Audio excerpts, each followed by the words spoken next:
Hi everyone, my name is Peter Bitts, and with my survey report, I decided to look into the effects of online learning versus in-class education and social interaction. I wanted to see about the change in this education style and the effects that lack of social interaction had on the different parts of students' lives and just what that might entail. I sought to identify any connections between the way that a student is taught and the lack of social interaction and mental health and things like anxiety, depression, lack of drive, lack of focus, quality of education, etc. The way that I conducted this survey was the snowball method. So I used to see students go through the pub and they were able to just go and ask anybody about hey, can you take my survey? And since we can't really do that, I had to do my best. And so I messaged some of my student friends, asked about, could you send this to your other student friends? And so ultimately I got 23 responses, which isn't what I was looking for. Like, I wish it would have been a bigger number, but it's what I have to work with. And even though there's only 23 participants in this survey, I figured the results wouldn't be very conclusive, but they were still pretty astonishing to me. The demographic information that I asked of participants was their age, their class standing, and their living situation.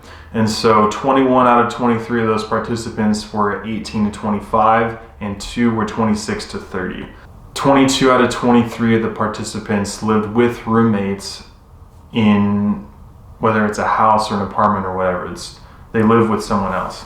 So I wanted to talk about probably one of the biggest findings in my survey that kind of led me to say, wow, even though there's only 23 participants. And that was that despite most of the students having taken online classes before and most of the participants living with other people, they still responded with increases in almost every single one of the areas that I put forth, having to do with mental health and drive and success. So as you can see with this graph, 68% of applicants said they had an increase in depression, 72% anxiety, 81% stress, 81% boredom, 100% of applicants reported lack of focus, 81% idle social media scrolling, 50% headaches, 54% lack of sleep, and 59% increase in agitation. This means that regardless of having some of the social interaction with roommates and having taken online classes before, students are still seeing increases in these areas. And that was interesting to me because one of the only things missing between these two scenarios is lack of in-person interaction within the classroom. And so that was one of the things that I started looking at more. I was like, okay, that seems interesting to me. When I asked students about their online education as far as quality of education, they said 82% said that the quality of their education has decreased because of classes being online. I believe this is because of the lack of being in person and lack of being able to ask teachers questions and lack of being able to be with fellow classmates. And in fact, 96% of students said that they interact with those parties less. They don't talk to teachers as much. They don't talk to students as much. 87% of students reported feeling less driven to complete their tasks because of classes being online and not in person. And 78 participants said that it's harder to access teachers and learning resources than when you're in person. And this makes sense because you can't just ask a teacher questions in class. You have to schedule a Zoom meeting or you have to try and email them. And in a study that I did in my background report, we found that based on the more interruptions you have in your learning process, the less information you'll actually retain. So when you're able to learn that information in class and ask the teacher right away or after class about it and get the correct information, you're able to really implement that and remember it. But when you have these constant distractions and interruptions, you're not going to remember as much. So this lack of social interaction in classroom learning environment has made students report that they don't feel as connected, they don't feel as driven, and they feel like their quality of their education has declined. So another question I asked was, do you feel that you have had an increase in social media use or YouTube since classes have been moved online? And 82% of the participants said yes, using social media more, being on YouTube more. And with this, 81% of participants reported idle social media scrolling, and 100% reported lack of focus, as we saw in the previous graph.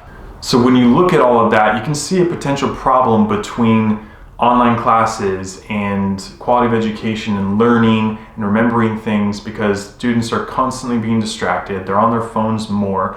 You're on your phone and computer for class, and it's just much easier to immediately switch over to social media. But these things kind of domino effect into one another. So the lack of in-person interaction in classroom learning, you have online classes. You get distracted more, you have a lack of drive, boredom, and you're on your phone more. You're doing idle social media scrolling. That has direct ties to depression, anxiety, and lack of negative self-image.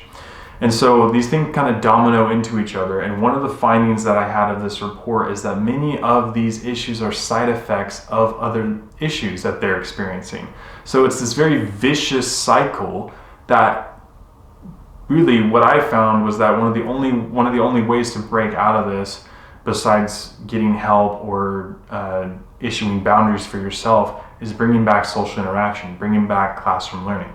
And the last graph that I will show for you guys is the other areas of students' lives that have been affected by lack of social interaction, lack of classroom learning.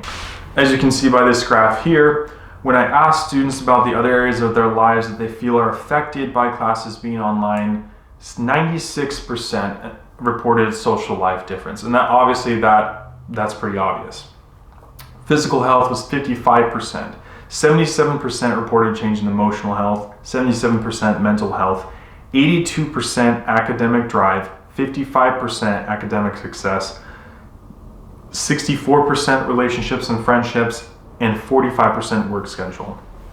Now, I didn't expect work schedule to change that much, because I know I myself work a full-time job even while taking 17 credits, and so I need that time during the day to work, and then I come home at night and do homework. So I didn't expect work schedule to change that much based on this. One of the dynamics I did find interesting was that of academic drive versus academic success. So academic drive has taken a sharp decline per this survey, but academic success is kind of somewhere in the middle. Well, I didn't do a bunch of research on that, and that's not what this study was about. I thought it was an interesting dynamic, and if I had more time, I'd look into it. Is that your academic drive has decreased, but you're still achieving the same grades. And I think there could be a connection there between the decline of your education quality. So maybe you're getting a less quality education, you're able to hit those deadlines last minute, even without feeling driven to do it, because they're just easier. The content is not as difficult. Not sure if that's a thing or not, but if I had more time, I'd want to look into that. So in conclusion, based on my findings, it is obvious that classroom learning and lack of social interaction play a huge part when it comes to all of these things that students are experiencing. And just as a note, it's enough that if you're experiencing one of those, it changes a lot in your life. But when you're experiencing differences in every single one of these areas, it basically puts you in shock. And that affects a lot of different things. Like I said, I think many of these things are interwoven and they cause each other. So unless you're able to step out of all of it, they're going to keep happening, which is really sad. You're seeing a decrease in the education quality because classes are only being offered online. Students are feeling less drive to do their assignments. They're not connecting with people and teachers as much. They're not getting their questions answered. They have less access to teachers, less access to resources. They feel like their mental health is being affected by classes only being online and that lack of social interaction. Those really are a deadly duo when you put them together. It makes students not feel connected. It makes them withdraw. It makes people feel depressed. Like I said, think about all of those things that students were experiencing despite having taken online classes before and living with roommates. They're still experiencing these things.